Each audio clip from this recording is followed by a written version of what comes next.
Hi guys, welcome to another panel of Global AdTech Media event.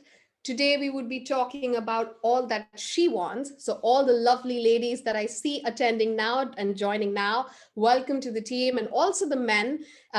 We would be exploring a bunch of topics today. But since we have just launched our session, I would suggest we give ourselves another 2 minutes or so for everyone to join in, and then we can start. Hi, Anna. Hi, Ani. Hi, Dominica. Oh, lovely to see such familiar faces here. Hi, Lisa. Hi, Ish. Welcome to my boat, or the ShowHeroes boat. As you can see, we're in the lovely city of Berlin. Right behind me, you can see all the views as we will go through the canals today. I will be your captain for the hour, so feel free to ask me any questions during the panel, after the panel, and as well as with our panelists. You will be meeting them shortly. Hi, Clemo. Hi, Micah. Hi, Sina. Hi, Zoe.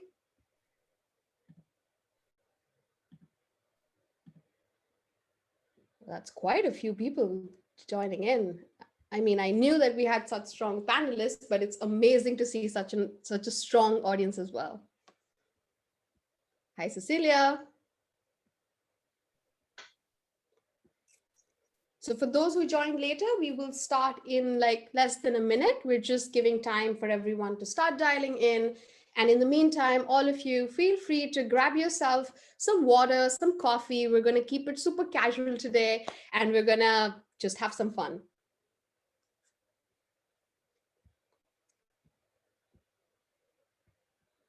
Oh, we have two Zoes today. Hi, Zoe. Also for the panelists, if you can, I hope you guys can hear me, but if you can't, feel free to use the chat window that you see down below, and feel free to leave a message there. If you basically, you can choose to send a message just to me, or you can choose to send a message to our panelists. And you can always pose your questions there as well. All right, so I would like to get started so that we don't lose much time on the main topic, which is a very, very interesting topic, hot topic, and at the same time, I feel like we speak about it enough, and yet we don't.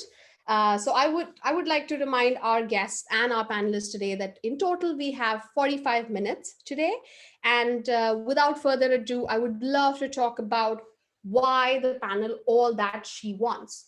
Today, we have three panelists today. You will meet them in a second, but we were all thinking that we were looking at numbers from 2019, and we figured that in 2019, the number of women in senior management roles globally was around 29%, highest ever recorded, which was again an achievement for the sisterhood, so to say.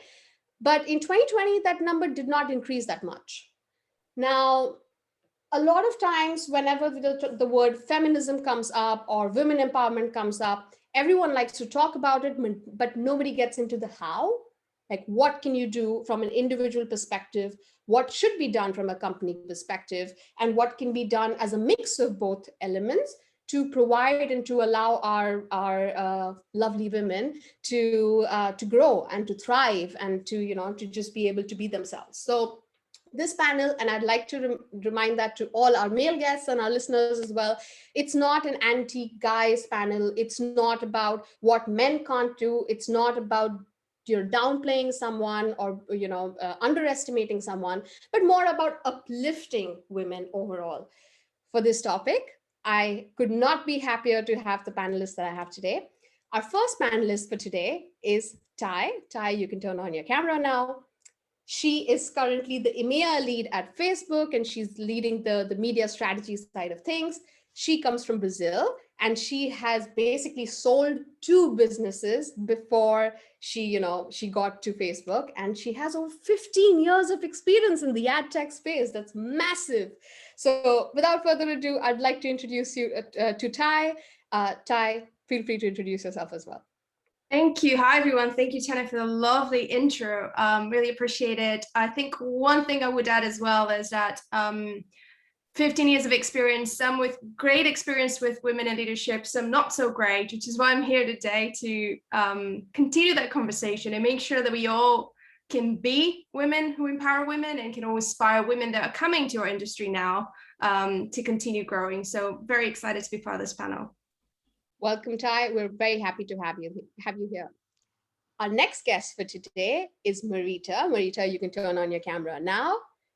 Like whatever I say about Marita is going to be less. I've already known her for a while now. She's come to our podcast as well. She's done so much work for she currently works at Google, as you can see on the screen as well, but she's done so much work for Google without even actually being at Google before. She was at Jellyfish before, and she's traveled to the most remote places to train people on the whole platform. And she just has so much knowledge that, she was a must-have on this panel. And with this, I would like to introduce you to Marita. Well, thank you for that wonderful introduction, Tanya. I'm glad to be here and happy to be part of this panel today. So super excited to discuss how we can get what we want. Welcome, Marita. We're very lucky to have you here. And last but not the least, and one of my personal favorites, I have worked with her a lot, Erica, who comes from OMD EMEA. Erica, you can turn on your camera now. She is, honestly speaking, leading so many innovative things at OMD. She's been with OMD in different cities, so to say. She comes from Sweden. She's currently working in London, and she has tons and tons of experience when it comes to just everything AdTech, I would say. So she's been in the space for about 6 years, but without further ado, Erica, mic over to you and you can introduce yourself. Yeah, so much experience in tech and still couldn't figure out the background here that everybody else was sharing. But that's not the focus today. I have a lot of other experience. I'm happy to be on the panel with you guys today. And yeah, this is really a topic I have so much opinion on and really want to change the AdTech world for women. I think it could be a lovely place for everyone to join. So yeah, thank you for having me. Thank you for joining, Erica. And don't worry about not being on the boat. Honestly speaking, with this work from home, Ty, Marita, and I could join on my boat, but for you next time. I wish I was on a boat. That would be lovely. Awesome. So we've spoken about the fact that we would be delving into the how, but before we get to the main solution side of things, today we'd like to look at it from this topic into three different angles, right? The first one is the positive side, what we all want, what we all look at. Then I would move on to the not so positive side. Some people call it negative side, whatever it is.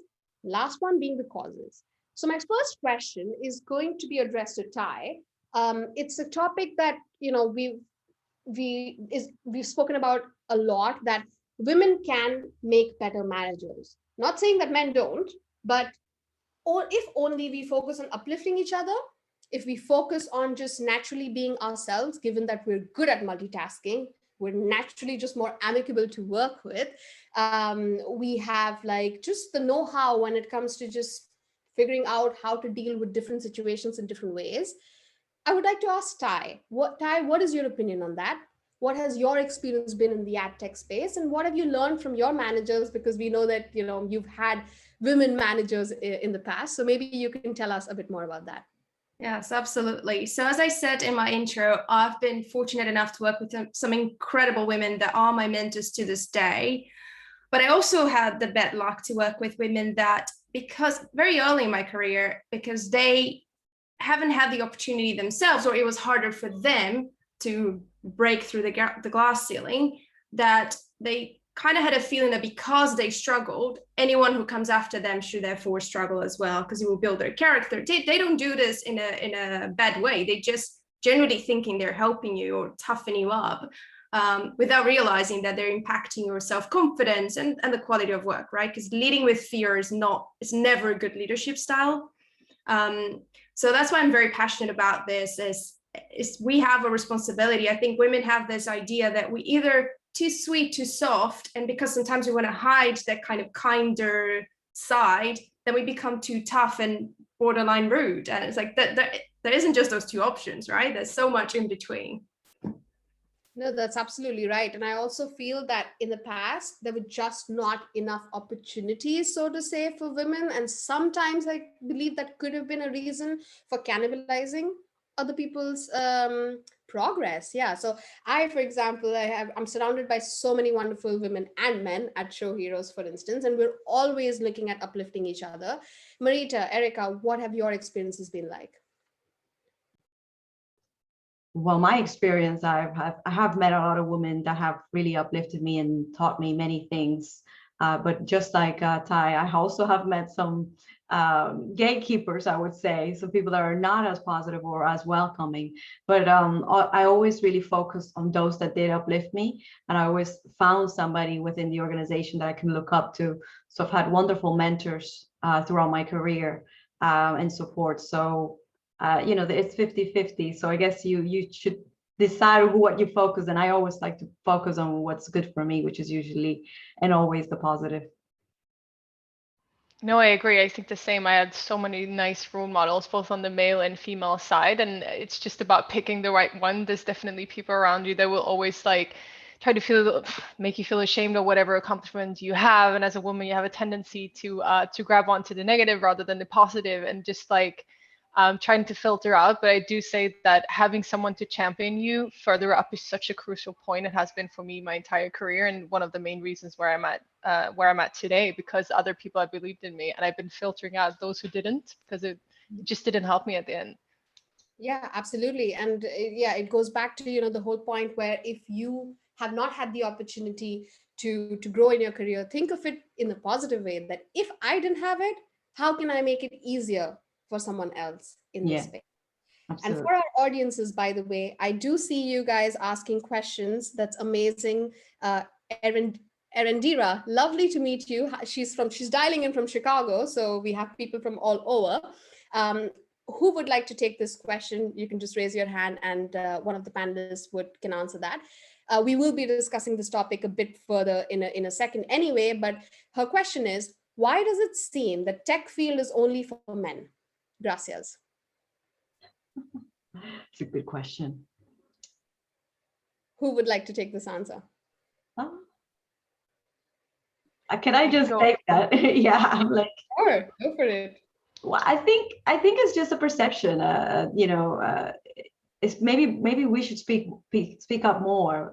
So I think we women tend to be very quiet about what we do. We don't really boast about our achievements.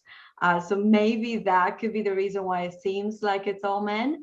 But I'm going to just tell you that women, we are here and we're here to stay. So that's changing, and it will be. I 100% agree that it will be forever changing and continue to change. We are here and we're here to stay. So it's just that we haven't probably spoken up as much before, and I think now that's changing. That's amazing. I'd like to also add to this that, for anyone who's listening and wants to get into the ad tech space, I know these lovely ladies have been great mentors to different women that you won't even know of right now, because they're just doing such great work. I would personally like to help out.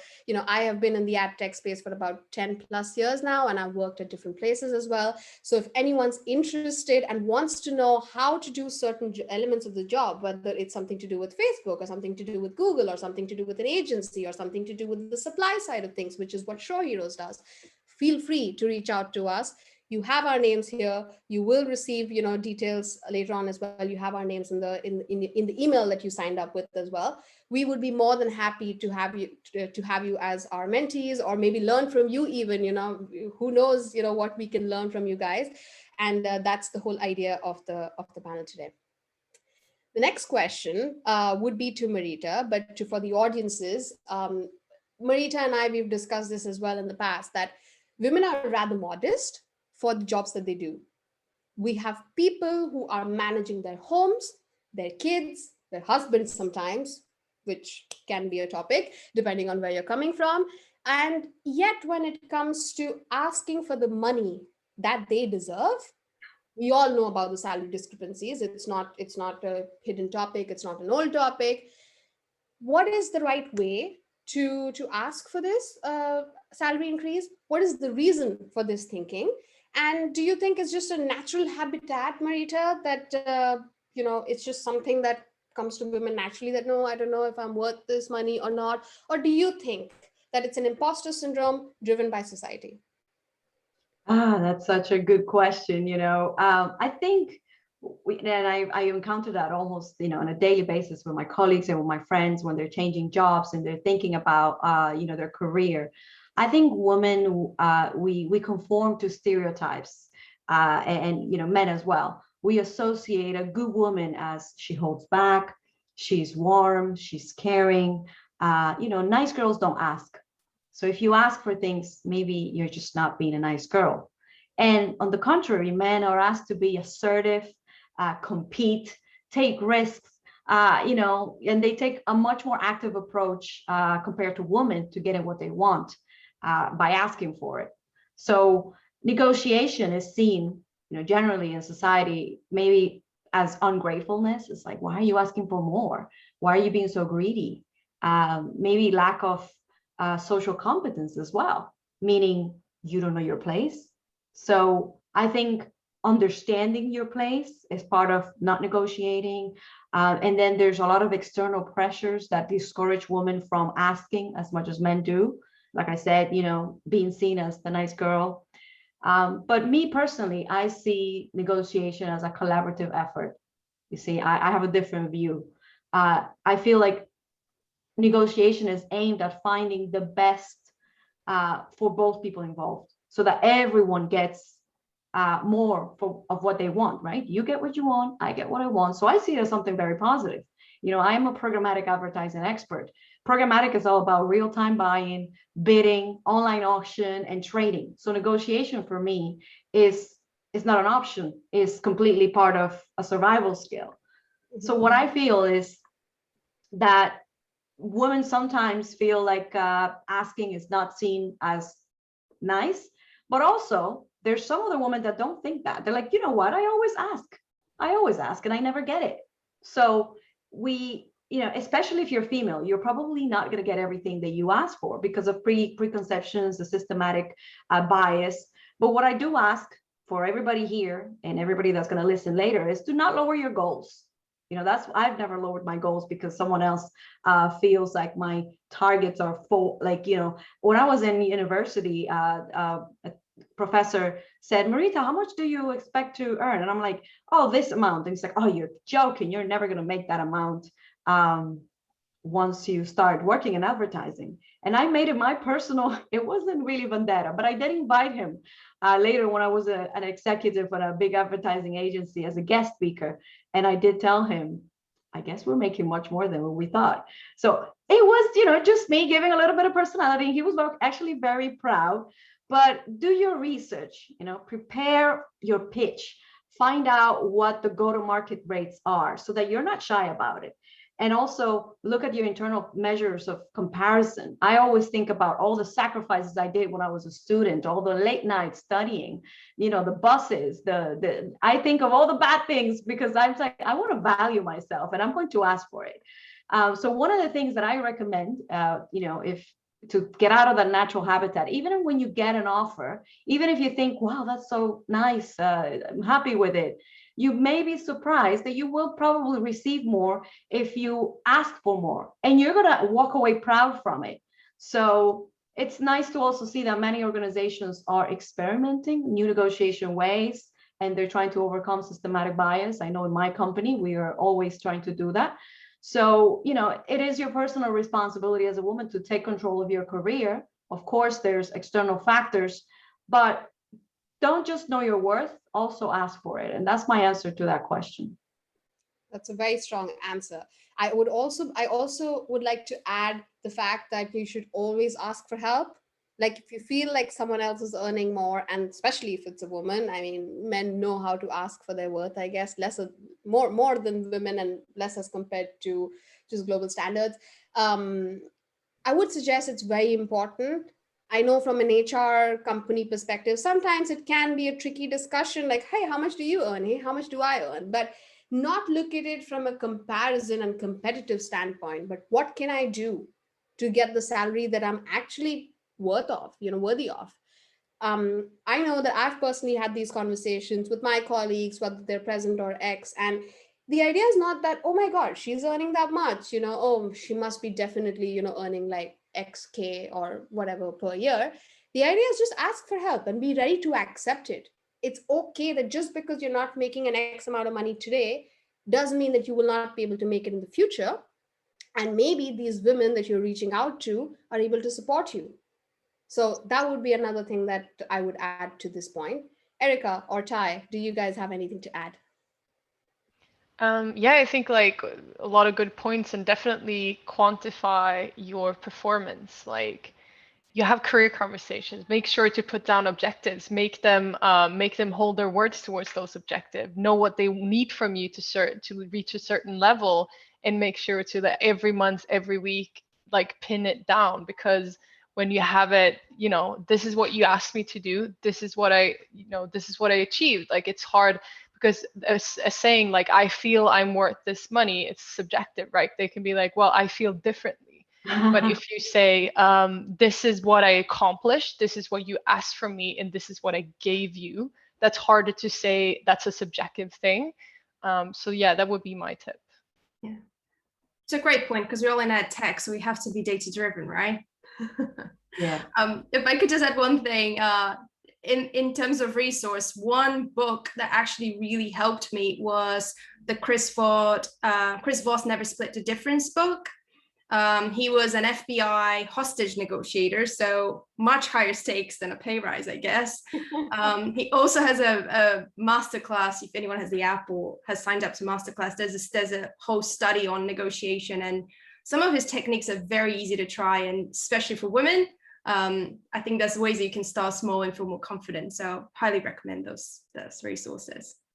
Yeah, absolutely. And I know that it's easier said than done, but sometimes also be ready to walk away if you don't get your money's worth. Absolutely. And also talking about the fact that, it's, as I said, it's easier said than done because people have financial responsibilities and it's a huge topic of its own. But for example, I can share my experience. I'm always looking.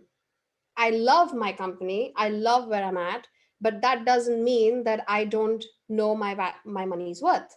And if I feel that at any point I am not being given what I deserve, and if I've had that conversation and for whatever reason the company is not able to fulfill their promises, then I guess it's time to move on. And you can only do that if you're constantly looking, try to be a little bit outside your comfort zone. And as I said, if you need help with that, I can promise you today, these 4 women that you see on your screen today will be definitely here to help you.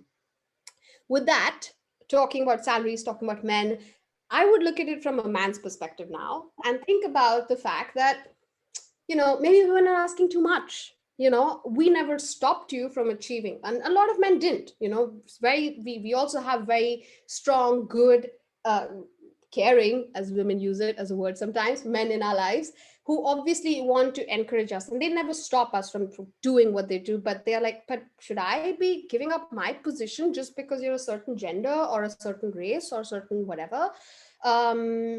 Do you think, my first question, Erica, would be, do you think women are asking too much? Are we really going out and asking beyond what our worth is, as we discussed, from a different perspective?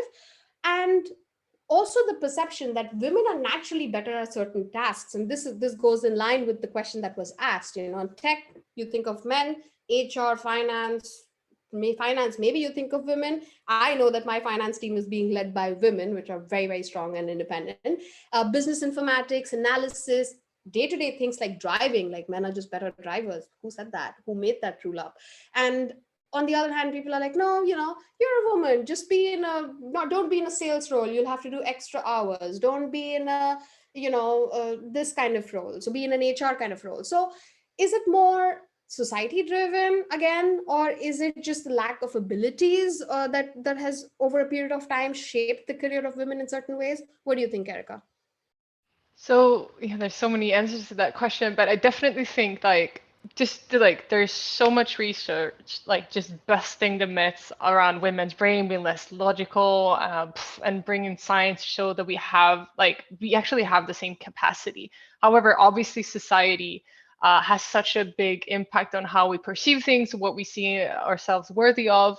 And like in tech, especially, like if you go back in time, the first computer, like all of the marketing was going towards boys, it's boys and their toys. If you like computer back in the day, you had to be kind of techie, or like you had to like numbers, or I think a lot of that still exists today. You have this, like, I think women have this idea if they want to be in tech, they have to be dreaming about coding, or they have to be like acing every math test or finance test there is to actually be able to be invited into those rooms. And like, it's both ways. Like, we're believing into the stereotypes, and the women that try to conquer them are seeing them being happening. You know, you have a lot of it also, that unconscious bias that women have, that they often undervalue. So there's so much research that shows that if you believe in the stereotypes, which we have a tendency to do, we also undervalue our actual effort within that segment. So it could be something like tech, that women don't believe they're actually good at it. But if you do tests, they're equally good, but they just undervalue themselves. So that's another like hurdle we have to get over, to one, appreciate and not see ourselves as lesser value, because that's just unfortunately a bit of a fact that men overvalue their accomplishments and women undervalue it. So and in general, like, I do it all the time. I'm like, why would I be sitting on this panel? Why am I good enough to be talking about this? Like, but I think the first step to anything is awareness. Like, call yourself out on your bullshit. Tell yourself or your friends or anyone you meet, and like point them out. Like, that behavior is actually harming you. And it's not something that's going to be turned overnight, but if you are aware of what you do and how you like behave in certain situation, you will actually be able to do like small steps. So think about, okay, if you're scared of going into something, just have that math in your head, like, okay, I'm a woman, I most probably undervalue myself, and am I really that bad? No, I don't think so. Let's try and see.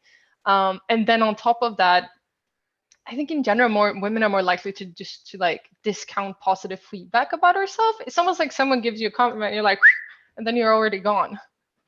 It's yeah, we spoke about it so much, Erica, and you literally hit the nail on, on its head. And it's so true that a lot of times the day we actually, so for obviously for the others to know, and a little bit of pre-story as well, that the day we actually decided that it'll be the four of us on the panel, we all got together and we just chatted and we just spoke about our experiences. And it is so true that on that day itself, I met someone, I complimented that person. I was like, oh no, it's just something I just did it on my own. I'm like, no, wait, stop. You did not just like, just get through this automatically, magically. You put in effort. Don't undervalue that. And for all the listeners today, if you do see anyone in your life doing that, please stop them right there. Because if you don't, they will just grow up or like go on, continue thinking that, oh yeah, maybe I was not worth it or whatever. So it's very important that you go ahead and actually have these conversations. In fact, I would now pass on the mic to Ty, because both her and I were talking about this, that we were talking about our bios and what we've done so far. And I gave the example that I sent the bio to my dad to double check. And not because, I need a guy's perspective, but because of the fact that his, I personally recommend him for anything when it comes to anything English. His English is impeccable. And I was like, Dad, can you just double check what I've written so far? And I'm pretty good at what I do as well. And then he just read it and he changed just one word, very small word, insignificant. And then my mom came back to me and she said, why did you have to double check it? Like, it was already pretty good. So that's also something that, no matter where your stigma is coming from, whether it is something to do with, respect for someone, or if it's something to do with, I don't know if I'm sure enough, at least it's worth the shot. And Ty had a similar experience, so I would pass the mic on to her. Yeah, absolutely. And I can say, I'm going to say and talk about another book again, but I love books. But there's a book called Lean In, I'm sure all of you know, Sharon Stellenberg. And in her organization she runs a non-for-profit empowering women all over the world. And they've done a research comparing performance reviews for men and women. And the adjectives, men use way more adjectives than women in general. And when women describe their achievements, they tend to downplay it. And I started realizing this reading my own performance reviews, and I would read it. I'm like, yeah, it was good. But then I started giving to my husband, because I tend to share quite a lot of exciting projects I work. I tell him, and he was like, but why did you just say that this is what happened? You told me a very different story of how challenging it was, how you overcame all those challenges, and kind of reshapes what I've written. And when I read it back, when he sent it back, I'm like, oh, I'm pretty awesome, right? Like, I didn't realize I was this good. And I think sometimes we just need the external validation to help us build internal validation. Today, I'm much better at writing my performance reviews. I think after a few cycles, having somebody overseeing it, I kind of learned how to highlight the impact I've driven, but it took a little bit, it took some practice to get to where I wanted to. Absolutely. Marita, do you have something to add to that? Well, it's just a matter of being like Erica said, very realistic with your own performance review and making sure that you highlight all of your achievements. We are often, as women, often don't like to talk about or even self-promote internally or externally. I don't know how many of you actually shared on social media that you're doing a panel or telling your friends. A lot of people feel like it's not okay to talk about yourself, but in the world that we're living in, we have to self-promote. You have to talk about your achievements. You have to highlight that, because if you don't, I don't know who else will. So give yourself some self-love for all the work that you're doing on a daily. That's all I have to say on that. True words were never said before. So thanks for sharing that, ladies. It was very, very helpful. And for the others, I believe Vanya asked for the name of the book from Ty, who has shared it in the chat box. So if you have any questions, as I said, for those who dialed in later, feel free to drop your questions in the chat box. We're more than happy to take it. And also for those looking at the masterclass in the book, the name is in the chat for you. Now, we've talked about all the angles. We've spoken about concerns, we've spoken about positives and the negative aspect of things. And I'd like to keep this session concise and yet meaningful. We have around 10 to 12 minutes left. So I would love to jump right into the solutions of what can be done to, to uplift women, so to say, or just like, give them the ability to be who they are. I don't want this panel to just be all the problems and everything else, but now let's get down to the actual solution. And one of the points that I feel very, very strongly towards is the fact that we should train each other. Not only just uplift each other as a term, but actually train each other right down to, hey, you know what I learned yesterday? Like, I am one of those people who's like, in my office the other day when I found out a hack to get vaccines, I was like, hey guys, this is how you can get the vaccine shot. Like, it's something very basic and small. Or like something like, hey guys, my co-host Amanda, I do a lot of podcasts with her. We're often exchanging inputs with each other. And like, hey, I use these tactics, I use that tactic for whatever. I hold so many training sessions for people who have nothing to do with programmatic, who've never even heard the term, but just because I have that knowledge and I'm privileged enough to be here today, why not pass it on? So for everyone who is good at anything, you might be good at something like, which is completely not relevant to ad tech, or related to your job, but more like jewelry making, which is, in my opinion, such an art, for instance, or soap making, or like things like that, which some of us might struggle with. And then there are obviously more, let's say, company-driven topics like how do you write performance reviews? How do you do anything programmatic? How do you work at an agency and stick there for 5 years, which Erica has done? Which is, for those who know agencies, it can be a task sometimes, and just learn from each other. So it's very important to train each other and ask for help and actually implement that on a day-to-day basis. But now I would like to pass on the mic to my lovely panelists, and I'm sure they have some solutions and suggestions as well. So maybe you can add to this.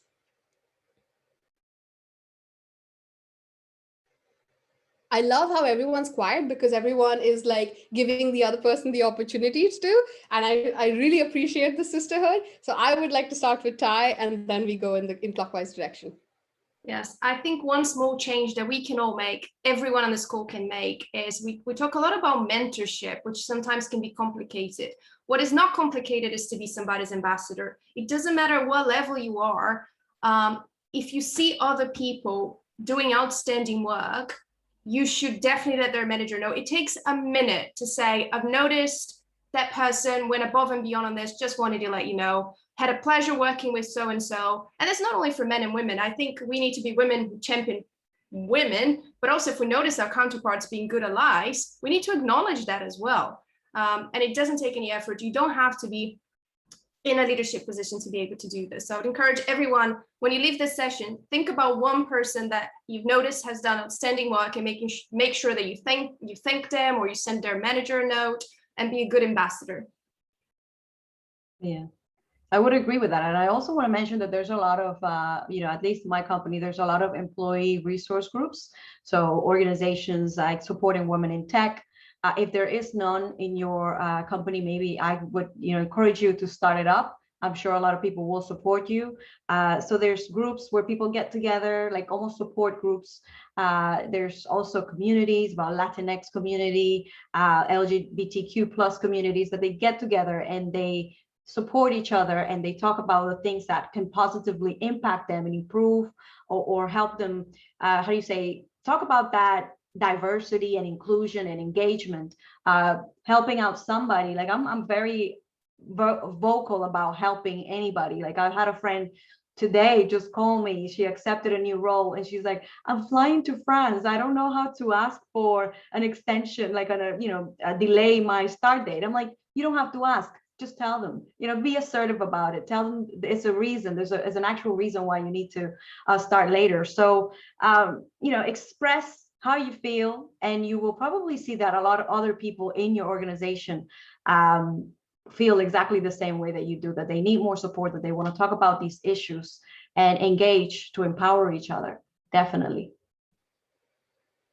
Yeah, I can agree on all of that. I think being a role model and acting how you want other people to act around you, because I do think that in the tech industry, there's way too few female role models, and like taking the time, because, and also like whoever you meet, whoever reports into you, like make them aware, men or women, that like leading by example is so important. And meeting people where they're at, like women have so many different personality traits that are not assertive, that are not like, they're not marketing themselves, and tell them that's fine. But you know what, I see you, and I see you for who you are, and I see all of like the softer skills you have, and I appreciate them. But for you to like make it a little bit harder, maybe work on this or this. So like, don't diminish them just because they don't have that, that drive that certain people have to have. Like, see them for who they are and make them work with whatever basically their strengths. And that's for men and women.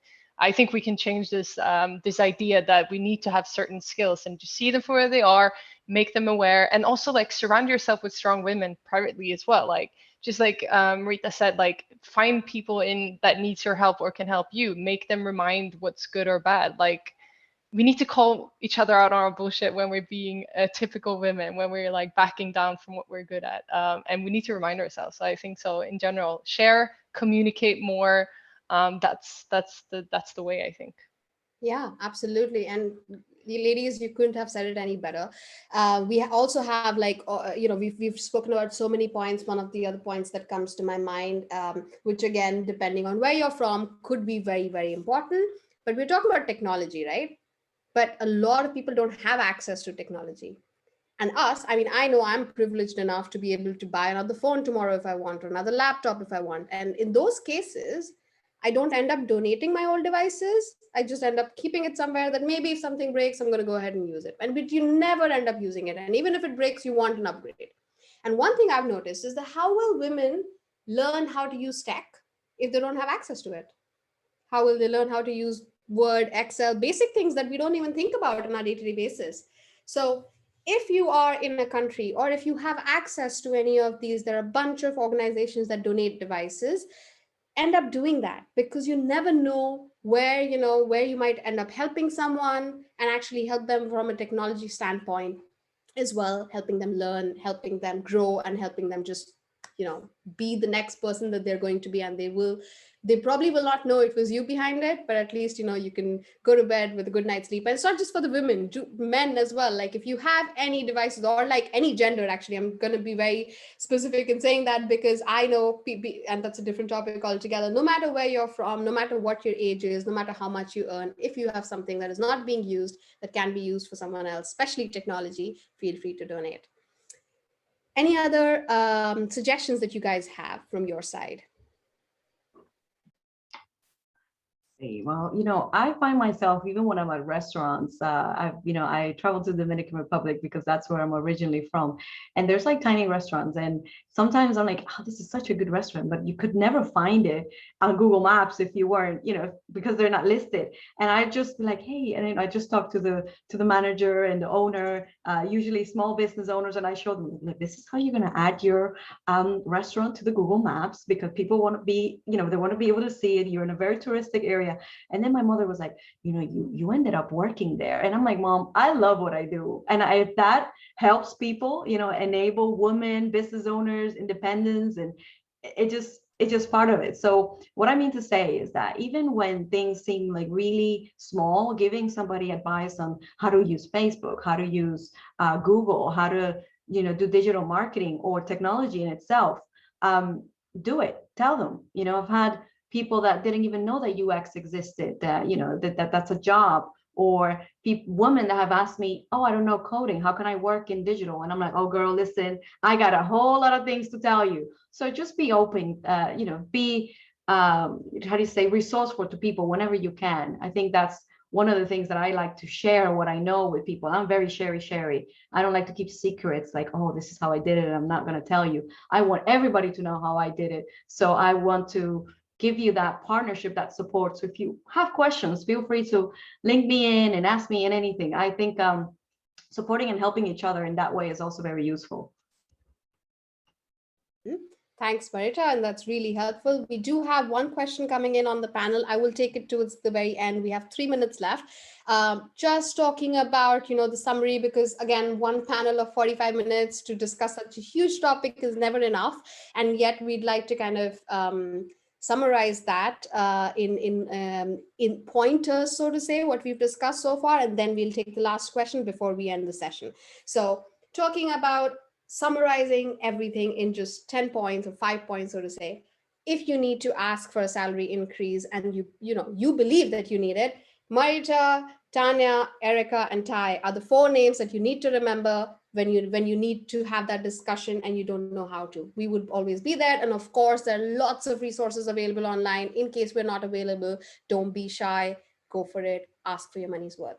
Second aspect being donate, whether it's technology, whether it's your knowledge, whether it's your time, whether it's your appreciation, motivation. Just remember the word donate, and everything that clicks with it, give that. If you believe that you've been lucky to have it, pass it on. You will be making this world a better place at no added cost to you guys.